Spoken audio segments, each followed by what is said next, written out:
So all your army gear you have to return? Everything, including all the underwear, all that, you know. Yeah. Wait, what? Hi, my name is Fauzi and I served in SCDF for my national service. I was in the HQ SCDF Technology Department. Hi, my name is Jonathan. I serve in the SPF. So my last appointment was in Transcom. When did you serve NS though? Before you were born. No, tell me, I want to know. Okay, I served from 2007 to 2009. Okay. When were you born? I was born in 1989. Okay. So 1989 was my ORD date. Oh my god! What was your first day of NS like? Oh. What was your first day of NS like? 1986, December, I think 18, I can't recall. I think it was around there. So I did not enter SPF immediately. I actually went overseas to Tekong, you know. So our first time is actually going to CMPB. That was at the old Dempsey there, you know. Right. So we don't have aircon bars. It was those 3 tunnel. You got to climb up and then you wave goodbye to your parents. I see my grandma crying, you know. Oh my gosh. So they bring us to commando camp, and we took a boat. I mean, no, it's not covered. It's actually what you call the RPL, the rapid launcher. So you remember Saving Private Ryan? The thing come down and we run out. We were in those things. So if it rains, we are all in the rain going to camp. Before that, we have to take our barang-barang. That's for the logistics. You know, Okay. Alibaba bag, all the uniform and all that. So I don't remember anybody at that time shaved their hair beforehand. I mean, which is common these days. So it was, I won't say exciting, but it's something memorable. His experience sounds very like movie-like. Mine was very uneventful. No, because I think there is obviously a disconnect between your experience and my experience, because I think your experience would be very like, you know, I would say, for lack of a better word, rabak. But mine was a little bit more like, I think I would say it exceeded expectations. I had very low expectations on my first day. When I went to the BRTC, which is over at Jalan Bahar, right? It's still there, right? BRTC. The facilities were very nice. Very nice, honestly. When I went in, I was like, these are like holiday camp. No, because like when you expect certain things, like especially I think a lot of my peers, my siblings, they say a lot about like Tekong and stuff. I didn't experience that. BRTC is located in an ulu place. Don't get me wrong, it's damn ulu. But when you get into it, the processes were very straightforward. Even when I got all my barang, it was very, very organized. Very clockwork lah. And I appreciated that. As someone who's a bit of a control freak, I kind of loved that everything was in order. Yeah, everything was kind of laid out for you. And I remember I think my mom definitely cried lah. Drama lah. But actually, no need lah, because everything was taken care of. Like even like food was actually, as someone who's not a picky eater, I enjoyed the food. Even the sleeping quarters were actually very, very comfortable. So I really had no complaints. Okay, question is, were you physically ready for the training you had to go through? Was I? Let's be honest, no. Like back then, I think I came out fresh out of JC. I was very focused on like getting my results. So physical fitness was probably not one of the things I focused on when I was in school. I honestly a bit regret, but I could have been better. And I think if I could change one of my NS experience a little bit more, it would be have to prepare a little bit more physically lah. Yeah, I think things would have been easier. You won't be so like out of breath, I guess, when you're asking to run around the place. But yeah, something I would advise people out there watching this to, like, if you're going to NS, pay a little bit more attention to your physical fitness. Yeah.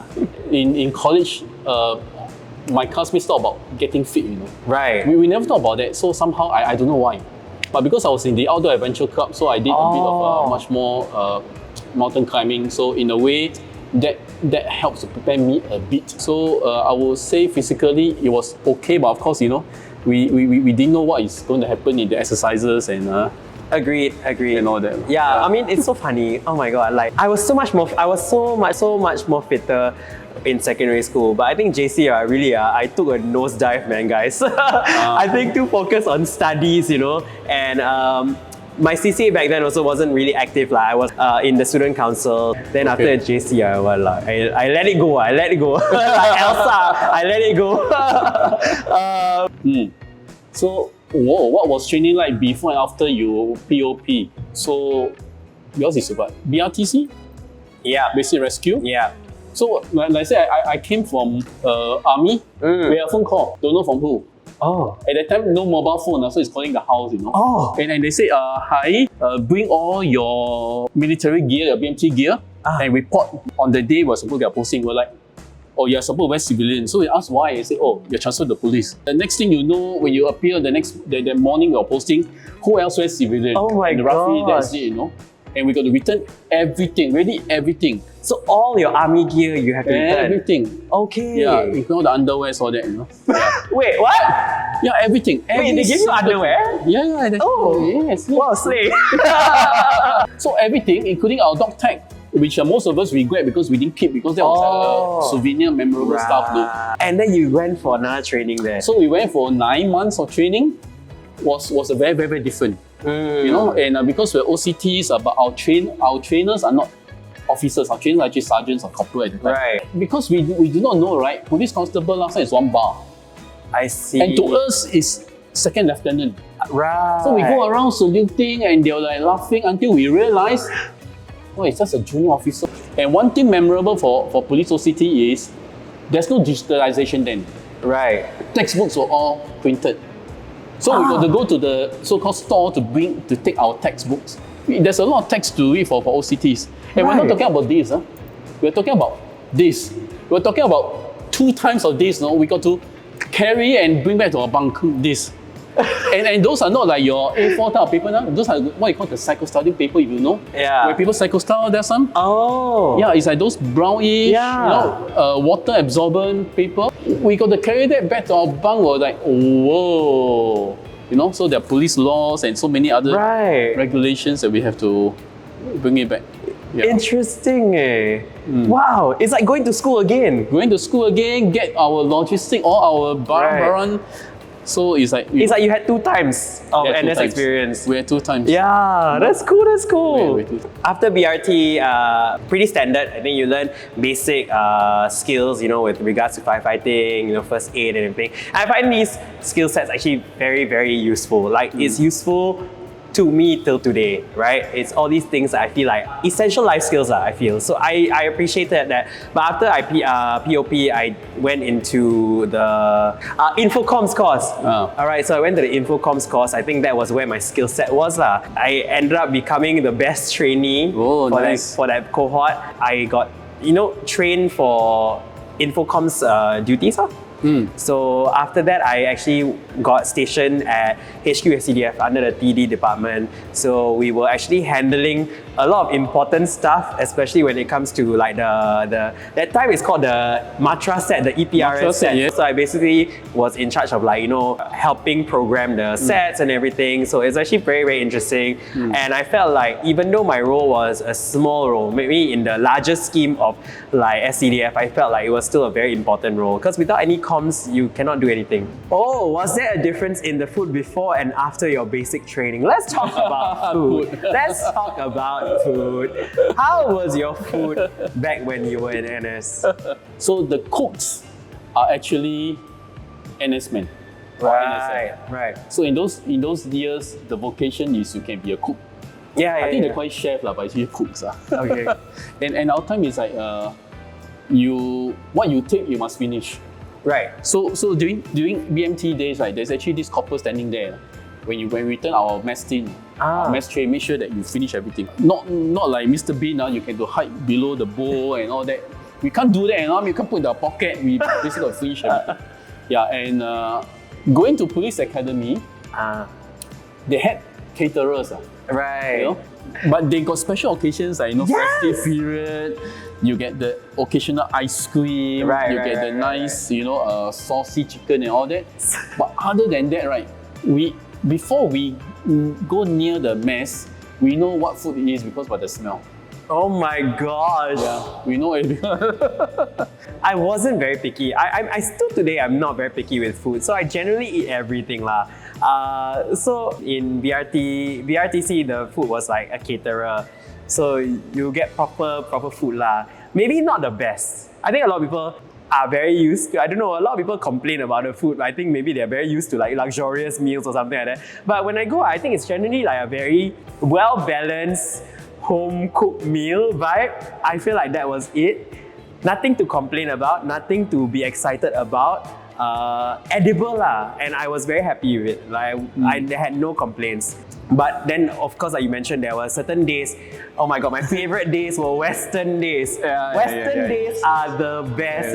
Like when you know it's Western day. I think usually it's either Thursday or Friday. I can't remember, but there's one day that's a Western day. Wow, shook! I look forward to it every time because it reminds me of the kind that you get from the coffee shop Western food, you know that kind? We've got baked beans, got coleslaw, got fries. I like, wow, this one is like luxurious to me. So I really enjoyed that. I remember that. Because when I was in Ministry of Home Affairs, it was in Novena. So all the food you had to buy was like Novena price, like town price, regular people price, right? So what we used to do is we just go buy from Tan Tock Seng Hospital because cheaper. So appreciate your free food while you buy last.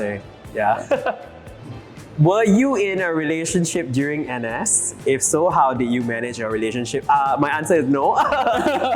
No relationships, happily single. Okay, next question. What about you? So I had a girlfriend. I guess what we face is the same challenge that any BGR face now, right? Okay, so wait. It demands more time and then you don't have the time and you just have to... I have a very important question. Okay, I must know. And everybody outside confirm want to know. Did you break up during NS? No. Oh! Okay, you are the success story. We must believe. Oh, did you lose weight back in NS? If yes, did you maintain your weight? Okay, go ahead. The answer is yes, I definitely lost weight in NS. Did I keep it off? No. But what about yourself? Okay. So I keep some of my old uniforms, right? Oh. And it's not me, the uniform shrank. So you know, I mean, I don't know what is the material they use, it just shrinks over time. This is a funny and relatable story because I feel like me going back to reservist every year I think like, no problem, I can fit into my uniform, confirm can fit. And then every year by year, you suddenly like, why? Suddenly so tight. And then you every year you think like, did I it's something, did my uniform wrong with uniform? It's the materials.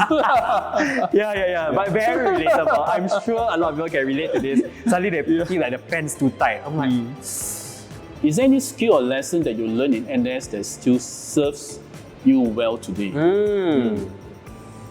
Oh, myself, wow. So many things.